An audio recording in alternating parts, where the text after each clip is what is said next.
आदरणीय नरेंद्र मोदी जी ने सीबीआई के बखान में बड़े बड़े कसीदे पढ़े, तारीफों के पुल बांध दिए। निश्चित रूप से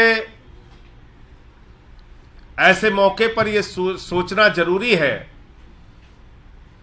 कि भारत के प्रधानमंत्री सीबीआई की जो तारीफ कर रहे हैं, वास्तव में उसकी कार्यशैली के कारण तारीफ कर रहे हैं या सीबीआई प्रधानमंत्री जी के जेब की संस्था बन चुकी है, इसके कारण तारीफ कर रहे हैं। इस तारीफ के पीछे कारण क्या है? क्या प्रधानमंत्री जी अब यह मानते हैं कि सीबीआई पहले की तरह उनके इशारे पर, उनके कठपुतली की तरह काम कर रही है, इसके कारण तारीफ कर रहे हैं या उसकी कार्यशैली की वजह से तारीफ कर रहे हैं? मैं खुद भारत के प्रधानमंत्री आदरणीय नरेंद्र मोदी जी का बयान आपके सामने दिखाना चाहूंगा, जो उन्होंने इसी सीबीआई को लेकर बोला था। और कब बोला था? जब वो गुजरात के मुख्यमंत्री थे। सुनिए उन्होंने क्या कहा था सीबीआई को। देश के मौजूदा प्रधानमंत्री आदरणीय नरेंद्र मोदी जी ने गुजरात के मुख्यमंत्री रहते हुए कहा था कि CBI Congress bureau of investigation है, उनकी सरकार के खिलाफ चल रही सारी साजिशों का सबसे बड़ा औजार है सीबीआई। सुनिए।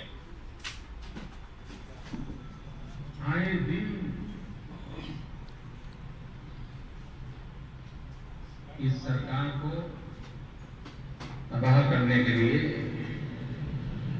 नए नए षड्यंत्र कर रही है और षड्यंत्रों का नियम का सबसे बड़ा औजार है सीबीआई। ये कांग्रेस ब्यूरो ऑफ इन्वेस्टिगेशन है।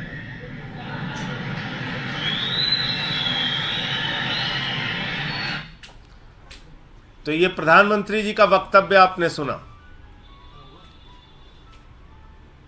तो अब प्रधानमंत्री जी को यह बताना चाहिए कि जो कांग्रेस ब्यूरो ऑफ इन्वेस्टिगेशन है, सीबीआई, जो उन्होंने खुद कहा था कि उनकी सरकार को तबाह करने के लिए, उनकी सरकार के खिलाफ षड्यंत्र के सबसे बड़े औजार के रूप में सीबीआई का इस्तेमाल किया जा रहा है, उस समय माननीय सर्वोच्च न्यायालय ने भी कहा था सीबीआई सरकार का तोता बन गया है। और आज उसी तोते को अपने इशारे पर नचाने का काम भारत के प्रधानमंत्री नरेंद्र मोदी जी कर रहे हैं। और यह बात मैं इसलिए भी कहना चाहता हूं कि जब से सीबीआई का गठन हुआ तब से लेकर आज तक एक उदाहरण आपको नहीं मिलेगा, एक उदाहरण जिसमें सीबीआई के डायरेक्टर के दफ्तर को सील कर दिया गया। यह काम कब हुआ? यह काम हुआ 2018 में, जब नरेंद्र मोदी जी प्रधानमंत्री थे। सीबीआई के डायरेक्टर थे आलोक वर्मा जी, उनके पास राफेल की जांच चल रही थी, राफेल की फाइल उनके पास थी, राफेल के मामले में वो शुरुआत कर सकते थे जांच की, और इसी के कारण उनको जबरन नियमों और कानूनों को ताक पर रखकर सीबीआई का दफ्तर सील करके उनको वहां से निकाल के बाहर किया गया, हटाया गया। और आज तक मुझे जो जानकारी है, उनके पेंशन की मंजूरी नहीं हुई। आप बात कर रहे हैं सीबीआई की निष्पक्षता की, आप बात कर रहे हैं सीबीआई के कसीदे पढ़ रहे हैं आप। अरे आपने तो सीबीआई के डायरेक्टर के दफ्तर को सील कर दिया। आपने तो सीबीआई के डायरेक्टर को जबरन हटा दिया। आपने तो आज तक उसकी पेंशन की मंजूरी नहीं होने दी। आपने तो सीबीआई को लेकर बड़े बड़े आरोप लगाए। और आज जब वही सीबीआई आपके इशारे पर नाचने लगी, राजनीतिक प्रतिद्वंदियों को जबरदस्ती पकड़ पकड़ के जेल में डालने लगी, तो सीबीआई आपके लिए अच्छी हो जाती है। कह रहे हैं काले धन के खिलाफ सीबीआई ने कार्रवाई की। क्या कार्रवाई की? कार्रवाई की ललित मोदी के खिलाफ, कार्रवाई की 20,000 करोड़ रुपए लेके मेहुल चौकसी और नीरव मोदी भाग गए। कार्रवाई की 10,000 करोड़ रुपए लेके विजय माल्या भाग गया। कार्रवाई की नितिन संदेशरा 6,000 करोड़ रुपए लेके भाग गया। काले धन के खिलाफ क्या कार्रवाई की सीबीआई ने? नरेंद्र मोदी जी के मित्र अडानी ने मॉरिशस में एक पते पर 6 कंपनी खोलकर 42,000 करोड़ रुपए काला धन अपनी कंपनियों में हिंदुस्तान के अंदर लगाया। कोई कार्रवाई की सीबीआई ने? सीबीआई ने किस पे कार्रवाई की?